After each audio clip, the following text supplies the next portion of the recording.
Welcome back to the Real Arsenal Deal podcast. This is Rav, your host. How is everyone today? I'm recording this on Monday here, Australian time. Hope wherever you are in the world, I hope you're all well and doing great. There's lots and lots and lots to discuss, so I'm going to try and do my best to stick with my rundown, stick with my notes, because it's been quite some time since I recorded. It's been about 10 days, and in terms of the last 10 days, in terms of activity of Arsenal in the transfer market, some incomings, some significant incomings as well, announced, and a lot of deals that are very advanced now, right? So, look, I wasn't planning on having this much of a break in between the two recordings. I'll just get this part out of the way first. There's a reason for it. Don't worry, everything's okay. Everything's okay here with myself and my family. I'm going to be completely honest. The Thomas Partey news. Look, my apologies. I should put a content warning here just for the next couple of minutes. My apologies. I should have flagged this. I am going to reference that, and there's a reason I'm going to reference it in a more of a condensed manner and just call it like it is. It's because I know there are a lot of legal complexities to this, which I don't pretend to be an expert of, and I've respected the statements that have come through from the CPS, the Crown Prosecution Service, who've literally said it's such a high profile case, we don't want to prejudice the trial, right? So, and of course I need to stress that the allegations have been denied, and he will have his full right to trial and for his defense team and himself to challenge the allegations and the charges. So, all that being said, the reason I referenced this was in relation to why it's been so long since I last recorded. I did have a couple of attempts during the week. Last week, I've tried twice in the last sort of 5-6 days, and each and every time I could even feel it in my voice, my enthusiasm. For those of you who are familiar with my work, I know I don't have a large viewer listenership, but from what I can see from my stats, I have a very loyal little fan base, and I thank you all. I thank every single person who reaches out on YouTube and Blue Sky, etc. You guys are amazing, and just the fact that it is of value to you, it's why I keep doing this. It's just a bit of a side hobby. I love the club, love Arsenal. I've been following this wonderful football club for over 30 years now, and it's just a bit of it's nice for me just to have this outlet. So I could feel it in my voice that my enthusiasm was significantly impacted. It's really knocked the stuffing out of me on a personal level as well, because look, I don't want to be too sanctimonious or anything, but I'd like to think myself as a person of principle and a person who has certain values, and I associate Arsenal with those values too, how we represent ourselves when you put on the badge, and how we conduct ourselves. We hear Arteta refer to it a lot, about standards, non-negotiables, the energy we transmit as people, as characters. All that stuff really matters to me. It really, really does. And I know there's other aspects to that don't reconcile well with Arsenal's so-called image. We know some high-profile references. There's a long-term employee, the kit man, a gentleman who's been very loyal to the club, who is subject of an unfair dismissal case for his views on the genocide currently taking place in Palestine. We've seen Aubameyang and Ozil ostracized and booted from the club for some I guess various indiscretions and transgressions from their side in terms of keeping up the professional conduct or the standards that are expected of Arsenal and Arteta and training and whatnot. So we also know the Visit Rwanda. We know that's a very troublesome sponsorship that is, that's branded on Arsenal shirts. So I'm not saying we are perfect in this regard. I don't believe anyone is truly perfect, right? It's just one of those things. So look, when the allegations were, when the charges were confirmed and that those statements were released, it deeply impacted me on a very, very personal level. I'm quite troubled about a number of things, but of course noting full well that the position Arsenal were in, right from contractual obligations to I guess potential legal ramifications. I understand to an extent why Arsenal would continue to play him, and I get all of that, and there's it is what it is to an extent. The part that absolutely, and for me, it will almost be unforgivable in my eyes, is we actively sought to renew contract for him. And I cannot look at Arteta, Richard Garlick, Tim Lewis, the Cronkies, the collective leadership team, from the executives, owners, right, to the manager. I cannot look at them in the same way, with the same level of respect and integrity right now, because how we sought to sanction such a thing is truly beyond me. It is truly beyond me. There's some irreparable damage done to from me, and look, I get it. Like, who am I to say this, right? I'm just one of tens and hundreds of millions of Arsenal fans across the world. So I get that. I totally understand that. However, for me, and all I can do is talk with conviction about how things affect me as a human being, how I like to move through the world, the examples I like to set for myself, representing my values, and for my sons who are growing up and they're watching me, looking to me, right, to guide them how to move through the world with integrity and honesty. And for me, it's absolutely irreparable. And it's deplorable, and it really knocked the stuffing out of me. And I can already feel myself getting quite emotional about this as well. So look, thank you for enduring that part of it. I had to get this off my chest. I recorded a couple of times last week as well, and I could really feel the anger boiling inside of me. And it just wasn't. It wasn't that a type of recording that I was comfortable in publishing. So I've just scrapped them. I've deleted them. Maybe it was therapeutic for me just to talk to myself into a microphone for that period of time. But we are where we are now, and it's just going to take time for me to overcome that damage. So. Okay, we are where we are now. It is Monday, and a lot has happened overnight. So I'm going to shift gears now, and I'll try and tackle a few key topics, because so much has happened in this last 7 to 10 days since I last recorded. So I have to start with Viktor Gyökeres. I mean, how can I not start there? One of the longest running sagas, who are we going to sign? Šeško, Gyokeres, it's been, I cannot recall a saga like this, and a really split opinion amongst the Arsenal fan base. So full disclosure, I think I've said this on this recording many times now. Full disclosure, I thought Šeško is the one, because he's had such a long-term link with Arsenal. I mean, there was clearly something there. Absolutely. We've gone for him a couple of windows in a row now. Clearly he fit the characteristics and the profile of the striker we wanted. His age bracket and all those other metrics. Clearly he was the one we wanted. In fact, look, I would actually say he was the number 2, really, because if you're going to say who's our ideal preference, it would have been Ishak. But that was just not really feasible at all. So in a roundabout way, is Viktor Gyökeres third choice? I don't know. Maybe that's doing him a disservice.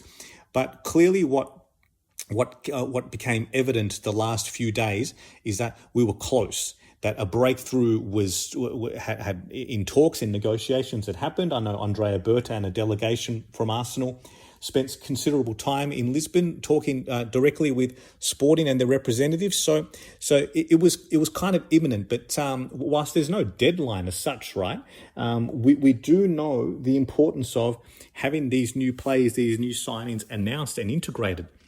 Because the end of this week, I believe, the squad travels to Asia, to Singapore and Hong Kong. So we know the good that can happen when we get new signings integrated into pre-season, get to know the squad members, training, tactics, all that stuff matters, because we can hit the ground running. We can start the season well with a lot of momentum. And if there's ever a season to start well, with the fixtures we've been handed, we need players ready. We need them integrated. So this is critical now.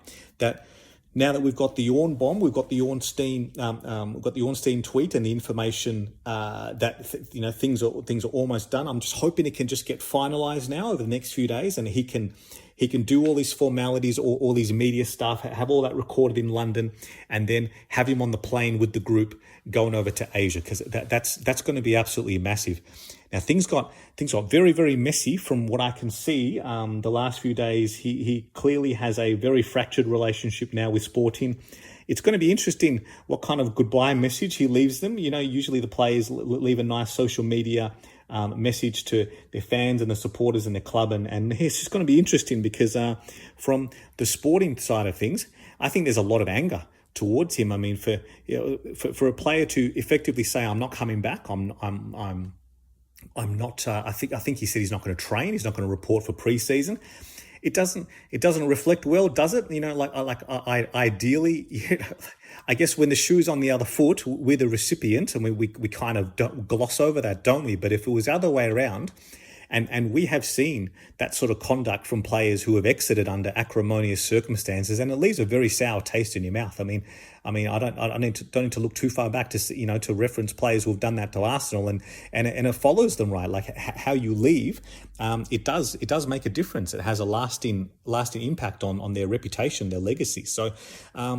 When it's the other way around, do we particularly care? For me personally, I don't. I think ideally it would have been nice to see a cleaner exit, just something representing more of a cleaner transaction between all parties. However, the more that comes out, the more that it seems to revolve around his agents and his so-called agent fees and commission. I think the Ornstein article even referenced that. I think I hope I'm not misquoting here, but I think they've agreed to forego maybe the bulk or the entire of their commission, which was pretty significant, right? It seemed a pretty considerable hold up in the deal. So when you take that off the table, the quoted figures, I believe it's about £55 million, the upfront, the fixed portion of the fee, with about another £8 or £9 million on add-ons, which we certainly hope that we can hit in the next few years if we reach the goals that we all want to achieve. So that's probably a pretty fair transaction overall. So that takes you to around about this, including add-ons, maybe just on €70 million, I believe. I'm not sure if they've been verified or not, but some of the rumoured fees for the Šeško deal was upwards towards €90 million as a total package, including add-ons. So quite a significant difference. Is Šeško the better player or the longer term prospect? Like we just don't know, right? That's the thing. I don't know. There's the element of unknown with every signing, isn't there? So as much as possible, Arsenal try to try and mitigate that and choose wisely. So if we've identified him as the one and it's the green lights all going ahead, then look, that's good enough for me.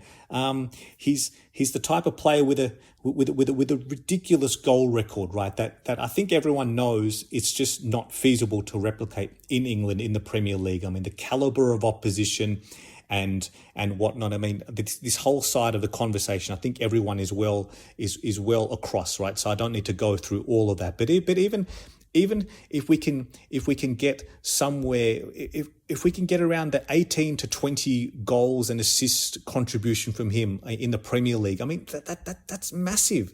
That is absolutely massive. We're not signing him to try and replicate or hit anywhere near those sorts of amazing numbers he's been doing in the Portuguese in his time there in Portugal in their league. If we can get even half that or even further, we need someone who can give us that direct pathway to goal, can unlock defences, can try and beat up on some of the opposition too to get us that all crucial second goal as well, because we had too many draws in the Premier League last season. We need a difference maker, right? And whether he can impact from the bench or he starts certain matches, it's a signing that it's just so crucial to finalise, and I'm really looking forward to getting that done now. And I will also add, this is as a enormous comic book nerd. I really am. There's a whole other side of me that the stuff that I love and do that I haven't spoken too much about on this podcast, but I'm happy to if people want to hear that stuff. I'm a massive comic book nerd. I love Batman, Spider-Man, Superman. Those are my three main pillars. By the way, I saw the Superman movie. I've seen it a couple of times now. Saw it on opening day here in Australia. It's brilliant. Highly recommend. Got me very, very emotional as well. I love that sort of stuff. I also saw Sinners from Ryan Coogler for the second time. Now, what a filmmaker he is. That is outstanding. So as you can tell, I love talking about movies and films as well. I'm also a massive Lego nerd. It's a bit of a side business of mine, a side hustle. Yes, I'm into Lego as well. So look, I'll get back to Arsenal. I got excited there for a moment. So what was I even saying? Yes, that's right. Viktor Gyökeres, back to Gyokeres. The reason I reference comic books is because of his celebration. Bane. Nobody cares who I was until I put on the mask. Now that's always a winner from me, right? That's like I would have signed him just for that. But I know it doesn't work that way. So for me, that's the cherry on top. Viktor Gyökeres on his way to Arsenal, hopefully, and I'm just really looking forward to getting that finalised. And speaking of deals that look that they're going to be finalised soon, Noni Madueke from Chelsea, I believe he's on his way back from North America, from that Club World Cup tournament. I haven't watched a minute of that, by the way, so I don't even know who won. I just no interest in following that at all. But I believe he left their camp early. He was given permission to travel to England to do his medical and complete that stage of the transaction. So much has been said by people much more cleverer than certainly more cleverer than me about Arsenal and football. And I won't go into the whole details of it, but from what I understand, this has been a very, very highly contentious deal. I know there's that Chelsea element too, and I personally wish we would stop, shopping from them. But again, it's just that's more of a nice to have rather than a need to have. If we identify something in him, I think he's much more than just a backup to Saka. I think at that price point, you're not paying backup money, right? When you pay that much for a footballer, 52 plus the add-ons. 52 including the add-ons, I believe. Apologies, but you don't really pay that much unless you've really got a vision for them. Now, I understand from a cynical viewpoint, like when you go from frequent rumours around the likes of Eze or Rodrigo and whatnot, and then you land with Madueke. I guess it's very different in terms of enthusiasm and calibre of the player. I understand that. However, the most important thing for me is that as long as this doesn't impact on other business. And I spoke last time about Arsenal and making more conscious, meaningful choices in the transfer market to create extra capacity for that additional luxury wide forward sort of player that we want to add to the group. I mentioned that in my last recording. That's why we purchased Kepa for £5 million rather than Joan Garcia for 25. Right, and we've signed Christian Norgaard for a very modest fee, I must say. That's £12 million. I'll come back to him in a moment because it was great to see his deal announced too. So we are trying to make smart, savvy signings. Then when you go from that all of a sudden to Madueke for 50, understandably, my mind went there as well. I mean, it's like, well, what does this mean for everything else? Like, we're not going to skimp out and cheap out elsewhere, are we? Does this mean it's him instead of Eze? So I get all of those questions. Where I would draw the line on all this is that from what I've seen, again, I'm not on Twitter, but I just see things referenced in passing by the usual big accounts on Askblog and Blue Sky and just whatever they reference, is that if there's such a outcry from the fan base, sending him abuse and whatnot. I think his Instagram comments have been, I think he's limited them or switched them off or something like that. And it's just like that part hurts. That part really hurts me at a human level. I mean, one of the very reasons I started this podcast back in January, I think I've mentioned this a few times for if you've listened from the start, thank you if you have, is that when that whole Kai Havertz thing happened, when he and his partner were being abused by a teenager, right? Awful things said about them and his children, his family. over some misses in the FA Cup loss to Manchester United. Like, it just hurt me on a human level. Like, this is just not the way to conduct ourselves. Like, we got to be better than this. We got to just we can critique certain matches and performances and players or decisions. There's all of that. Of course, everyone has the right and entitled to those sorts of opinions. It's just where do we draw the line between having an opinion versus like literally abusing someone, right? We saw this with Ramsdale. He spoke openly and honestly, very brave of him to do so in the Amazon documentary. And of course, and that was awful. And now when you add the fact that Madueke is a man of color, right? I can already imagine the content of some of those vile messages he's receiving, and I believe there's been some graffiti as well in and around the ground. I mean, we just got to do better. We just got to stop, right? Do I particularly like the Madueke signing in isolation? I'm going to be honest, no, I don't. I don't quite see it. However, I'd like to think I'm also just mature enough and sensible enough, just as a human being, just to look at things in a broader context, right? Arsenal are not complete yet. Our work in the transfer market is not complete. There's very possibly going to be an outgoing that we don't quite know of just yet. I mean, I know Trossard has been linked heavily with Fenerbahce in Turkey. So, we don't want to come up short again. We need options. We need to power up in our forward line. We need options off the bench. Too often last season, look at the opposition bench and you look at ours and it's stacked with left backs and the youth academy players. And I'm just thinking, like, this just shouldn't happen. It shouldn't be happening. This was even before, we had the host of cluster injuries as in the forward. So we need to power up, right? We need to invest in that area of the pitch. So I've got no problem with that. Is Madueke the one I would think who could fit that gap? And look, again, honestly, he wasn't in my sights, no. However, as long as this doesn't impact finalising a deal for Gyokeres, which, as we've seen, it won't, because we've seen both announcements referenced by the likes of Ornstein that Arsenal have a fee agreed with Chelsea for Madueke and with Sporting for Gyokeres. So the two are independent of each other. We are going to advance and finalise and close on both.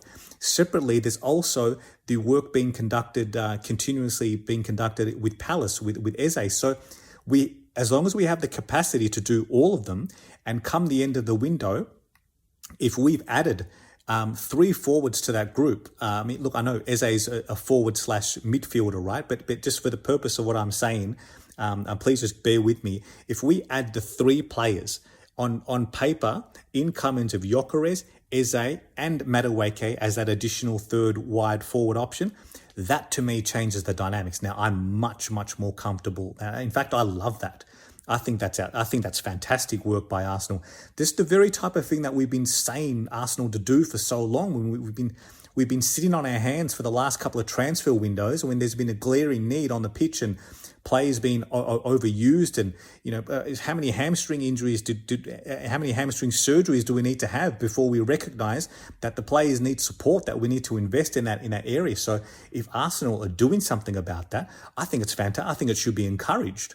Right, he may not be the type of player that we maybe perhaps had in our own mind.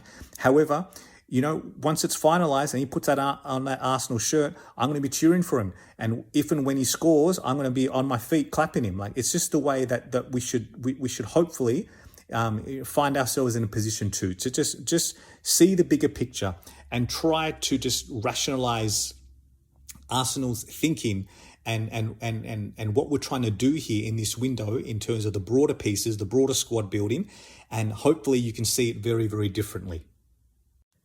Okay, so a couple more things I wanted to touch on before I wrap this one up. Christian Norgaard was announced. You've probably seen this. I mean, it was announced, I think, 3 or 4 days ago.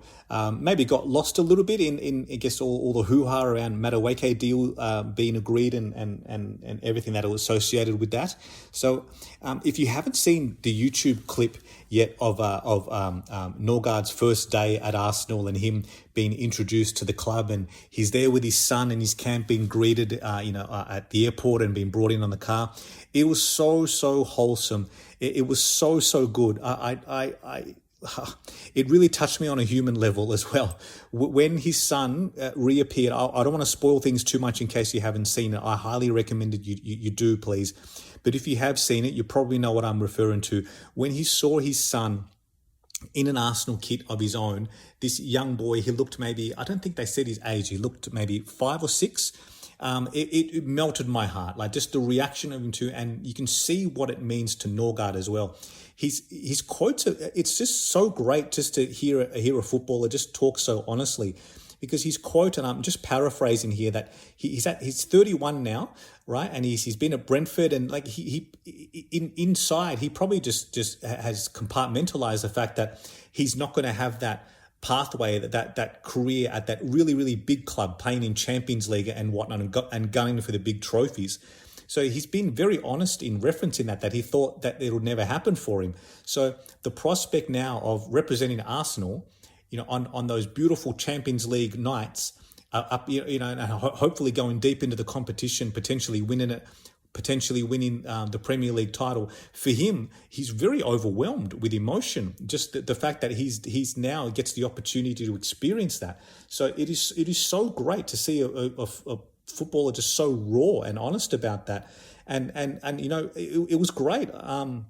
It was so great. I think it's an excellent signing, right? Because we needed to sign an additional midfield in that area of the pitch, with Partey and Jorginho exiting the club. So to get Zubimendi and Norgaard in, I mean, we had to do it. We had to act. And I'm glad that both positions are filled now, so we have no question mark about that. Are we going to be left short in that area of the pitch?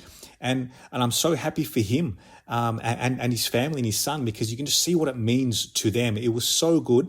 Please do check it out if you can.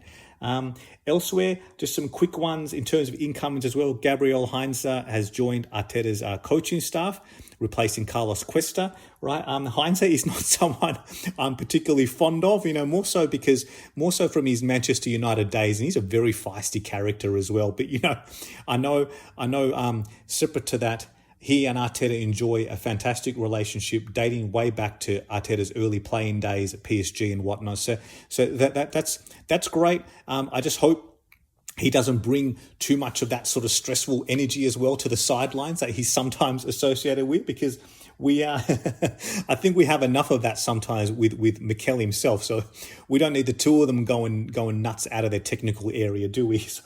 So now, all jokes aside, it's good just to get, like, whatever question marks, whatever gaps we've got between the playing squad, the coaching squad. I'm glad Arsenal are acting. We are filling them. We are making proactive choices, and we're just getting stuff done. We're just finalising things, and it's just really, really refreshing to see Arsenal conduct business this way. Speaking of which, the Christian Mosquera links, from what I can see, gone a little bit quiet in the last week or so. That's not to say things aren't advancing behind the scenes, right? Because so much work would be being conducted on a number of things, especially contract renewals with Ethan Nwaneri, I believe, is advancing and progressing well. So there's a lot happening in and around the club. It's just a matter of what snippets we receive is not reflective or not indicative of how much work is actually being done on a day-by-day basis. So it remains to be seen, right, how the week unfolds. If Mosquera is a player that we're going to land to, it remains to be seen if that can be done in time for pre-season. But failing that, we also know for a fact that any player once finalised, they can just join a couple of days later. I mean, we saw it with Zinchenko a couple of years back when Arsenal were already on pre-season tour in America, and I believe Manchester City as well were just on the other side of the country. So that was fairly easy to facilitate.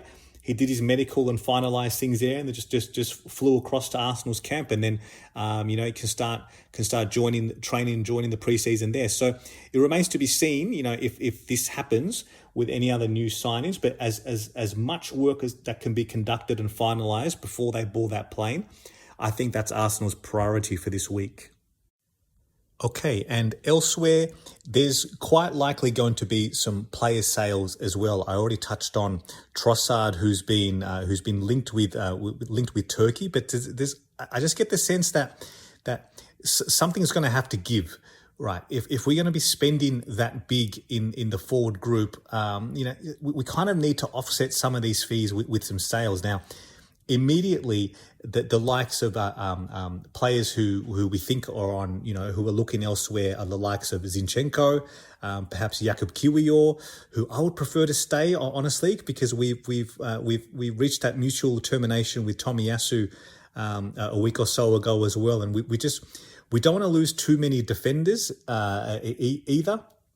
So I would much prefer to keep Kiwior, especially as Tomiyasu has already exited on top of Tierney. I just think we need that profile, especially with Calafiori, having his injury troubles. So I would much prefer he stays.